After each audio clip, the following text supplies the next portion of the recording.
Now, let's talk about Chelsea, shall we? In fact, let's hear from the manager on their signing. They announced, actually, that their £88 million signing, Mykhaylo Mudryk, at half-time they announced it during their 1-0 win over Palace. Now, after the game, the Blues boss Graeme spoke about the Ukrainian winger and sounded a little bit bemused by how the deal came about. Well, we're delighted that he's here. I have no idea in terms of how it's happened, but we're delighted that he's here.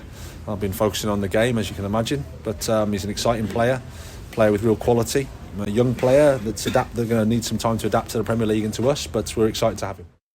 £88 million worth of Mudryk, an 8.5-year deal. That's the one. I mean, they're doing the long deals so they don't get done by financial fair play. So they sort of extend it over. But it's a dangerous ploy. It is, because he can just sit there for 5 years. That's the problem. And if I can remember rightly, and I think Chelsea have had this before, and I'm pretty sure Chelsea fans will correct me. No, Winston Bogart. That's 100% right. I'm pretty sure, and I'm sure. You're right. I spoke to Jimmy from Hasselbank. He used to live in Holland. Mm-hmm. Get the plane over in the morning. Yeah. Get to training, train, get back on the plane after training. No, he didn't. Jimmy from Hasselbank told me. Every day? Every day. There might be an odd occasion where he'd stay over. That's dedication, that. Well, I tell you, that's madness, but either way. Yeah. It is a dangerous game to play, isn't it? 8.5 years. They've spent, it's a great fact from Ed, £468 million Chelsea have spent in 6 months, compared to Liverpool's £500 million in 10 years. Yeah. It says everything we need to know about Liverpool and why you would imagine that Jurgen Klopp is always frustrated. But what does that tell you about? Is it a scattergun approach from Todd Boehly? Do you think that Chelsea fans will just be over the moon that their club are spending copious amounts of money?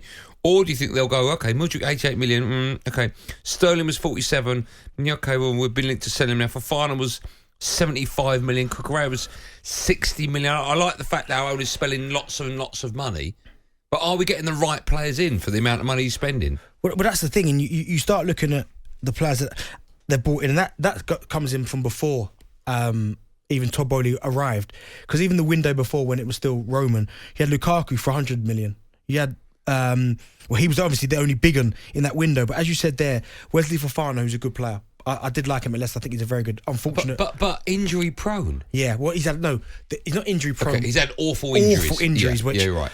And then you obviously got Mudryk, as you said, 70. Cucurella for 65 million euros. Nuts. Sterling. Koulibaly. Even Chukwuemeka from Aston Villa. Another one they spent a lot of money on. What was that, about 20 million? That was 25? Something like that. Yeah, rising to 25 million. Yeah. Even Aubameyang was they paid money for him. 10.5. Yeah, they bought him. So it is a little bit of scattergun, but what they have got, they have brought in a lot of good players, Chelsea. They have good players, but the test for Graham Potter will be when everyone's fit. When everyone's fit, how does he get these players to work? Now, I still think the Chelsea hierarchy and Todd Boehly and the board are backing him, because if you hear the interviews and you listen to the interviews, a lot of the players are saying, I'm looking forward to being part of this project and working with someone like Graham Potter. So I think he'll be given time. But I think come end of the season though. Sorry, go on. Come end of the season though, if things are not going well and he's not got these players playing, then they'll be gone. Okay. Do you think Graham Potter went to the board and went, I need you to get Mudryk? No. I need you to get Fofana. I need you to get all these players, Koulibaly. Well, no, these players like Fofana and that were there before him. Okay, so the players that have come in while he's been there, I don't necessarily think, I don't know, but I just wonder how much input the manager at Chelsea has to the players coming through the door. Do you know what? I think the lesser of, like, maybe Badiashile and people like, who else they bought, like maybe Fofana for Mulder, I think maybe them type of signings, where he can coach them, get the best out of them. But when you talk about superstars, like Mudryk is supposed to turn into, I think that might be the owner and the sporting director going, do you know what?